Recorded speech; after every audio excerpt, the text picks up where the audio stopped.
ఏంటి ముందుగా ఆ కేసుల వ్యవహారానికంటే పోవడం కంటే ముందు ఆంధ్రప్రదేశ్లో ఎమ్మెల్సీ ఎలక్షన్ జరిగింది.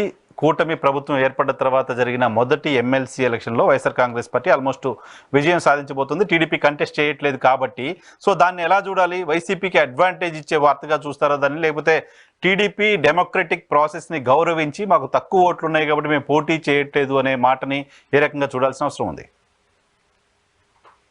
అంటే బేసిక్ గా ఇది వైసీపీకి ఒక బూస్టప్ ఇచ్చేటటువంటి ఎన్నికగానే చూడాలి.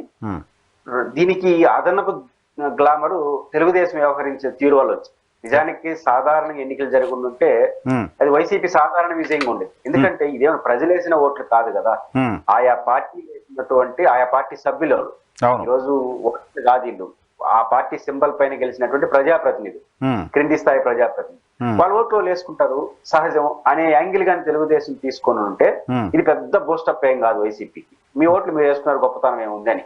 ఇంకా సక్రంగా ఎలక్షన్ జరుగుంటే ఒక 40 మంది 50 మంది వ్యతిరేకంగా ఓటు వేసుకుంటారు.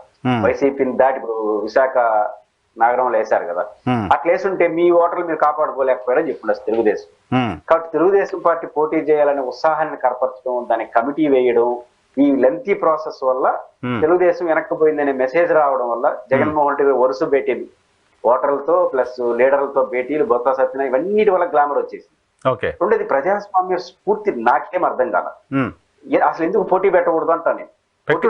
వైసీపీ వాళ్ళు ఏదో అంటున్నారు ప్రజాస్వామ్య స్ఫూర్తి అని. ఈ ప్రజాస్వామ్య స్ఫూర్తి వేగాదు ఎప్పుడు వాళ్ళు ఓట్లు కొనుగోలు చేస్తే అది వేగాదు, నా ఓట్లు నేను వేసుకుంటే అది వేగాదు ఎట్ట అవుతుంది. తెలుగుదేశానికి కూడా 200 ఓట్లు ఎందుకు ఏకగ్రీవంగా గెలవాలి వైసీపీ? నా ఓట్లు నేను వేసుకుంటానని నిలబడాలి తెలుగుదేశం పార్టీ. కాబట్టి వెనక్కి పోవడం అనేది ప్రజాస్వామ్య స్ఫూర్తి ఏంది? నాకు కొత్త లాజిక్ అండి. ఏకగ్రీవం అనేది ప్రజాస్వామ్య స్ఫూర్తి కాదు, ఎలక్షనే ప్రజాస్వామ్య స్ఫూర్తి 100%. అందులో ఓటర్లు ఏకగ్రీవంగా చేయొచ్చు, పార్టీ అభ్యర్థులు ఏకగ్రీవం ఎట్ అవుతారు? రిప్రజెంటేటివ్ ఆఫ్ పొలిటికల్ పార్టీస్, కార్పొరేటర్లు కావచ్చు, ZPTC, MPTC, political representative symbol తో గెలిచిన వాళ్ళు ఇంకో పార్టీని ఎట్ట ఏకగ్రీవం గెలుస్తాడు? కాబట్టి బేసిక్ గా ఆ స్ఫూర్తి నాకు విచిత్రం అనిపించింది. తెలుగుదేశం పార్టీ 6 మంది కమిటీని ఎందుకు వేసింది అంటే ఈ స్ఫూర్తి అర్థం చేసుకోవడం కోసం కమిటీ వేసిందా? వాళ్ళకి తెలియదా? కాబట్టి తెలుగుదేశం పార్టీ వ్యవహరించిన తీరు వల్ల మరింత గ్లామర్ పెరిగి మళ్ళీ వైసీపీ పుచ్చుకుంటా ఉంది, మళ్ళీ ఏదో జగన్మోహన్ రెడ్డి గారు కాపాడుకోగలడు, మొత్తం వెళ్ళిపోతారేమో అనుకునే దశ నుంచి వైసీపీ స్టబన్ స్టెప్ తీసుకోవడంతో పాటు తెలుగుదేశం ఇచ్చినట్టు బూస్టప్ అనేది వైసీపీకి మంచి గ్లామర్ రావడానికి దోహదం. సో పోటీ చేయడానికి సంబంధించిన ప్రయత్నం చేసి సమీక్షలు జరిపి ఆ తర్వాత పోటీ నుంచి వెనక్కి తీసుకోవడం అనేది టీడీపీకి నష్టం చేస్తుంది. అంటే వాళ్ళు లోపల ఏం మాట్లాడుకున్నారు తెలియదు కానీ బయట పిక్చర్ ఏమి ఇచ్చారంటే పోటీ చేయబోతున్నారు, సరైన అభ్యర్థిని చూసుకోబోతున్నారు. ఒకరిద్దరు ఎంపీలు కూడా సవాల్ చేస్తున్నారు. సీఎం రమేష్ గారు మాట్లాడారు, జనసేన నాయకులు మాట్లాడారు, మేము గెలవబోతున్నారు, చూపిస్తాం విశాఖ తడాక అన్నారు. ఇవన్నీ ఇప్పుడు అదే ప్రజాస్వామ్య స్ఫూర్తి అయితే విశాఖ నగరపాలక సంస్థలో కూడా వ్యక్తపరచాలి కదా. స్టాండింగ్ కమిటీ సభ్యులందరూ వాళ్ళే గెలవాలి, మనం గెలిచినాం.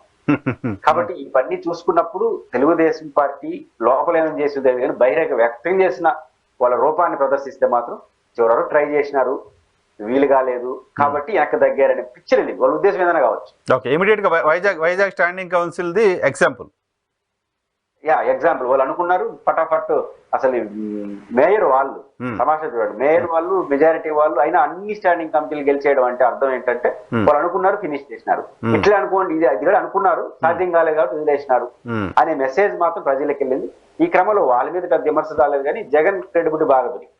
ఎందుకంటే జగన్మోహన్ రెడ్డి ఏం సాధించారో కానీ బొత్స సత్యనారాయణ పెట్టడం, ఆ తర్వాత వరుస భేటీలు ఎంపీటీసీ. ఇంకోటి చూడండి, ఇప్పుడు జగన్ గారిది ఎన్నిక అయిపోయినట్టే కానీ ఇప్పుడు కూడా కూర్చుంటున్నాడు.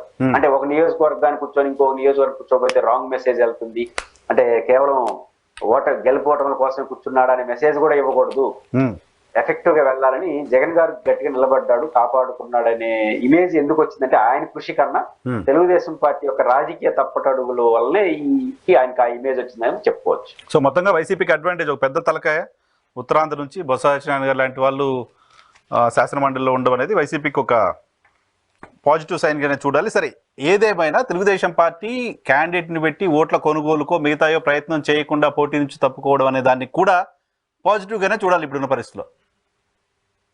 ఖచ్చితంగా ఒక డెమోక్రసీలో ఇట్లాంటి వాతావరణం రాకుండా తెలుగుదేశానికి కూడా మంచిది. అధికారం చేతిలో ఉంది కాబట్టి చెప్పిన మాట వినరు. గెలిచిన ఓడిపోయిన ఇబ్బంది ఉండదు వాళ్ళకి. ఆ ఇబ్బంది ఉండదు, గెలిచిన ఇబ్బంది, ఓడిపోయినది డే వన్ గానే ఆ స్టాండ్ తీసుకునేసి ఉంటే చాలా హుందాగా ఉండేది. కరెక్ట్. ఆ డే వన్ ఆ స్టాండ్ తీసుకోకుండా చేయడం వల్ల ఈ సమస్య వచ్చిందని ఇప్పటికైనా నష్ట నివారణలో వాళ్ళు పోటీ చేస్తుంటే ఇంకా వదలరు కదా, ఎవరో ఒకరిని లాగుంటారు, అదేదో రికార్డు బయటపడి చెడ్డ పేరు తెచ్చుకుంటారు. అది ఇప్పుడు చివరికైనా వాళ్ళకి కూడా మంచిదే, డెమోక్రసీ కూడా ఈ కొనుగోలు లేకుండా జరగడం మంచిది.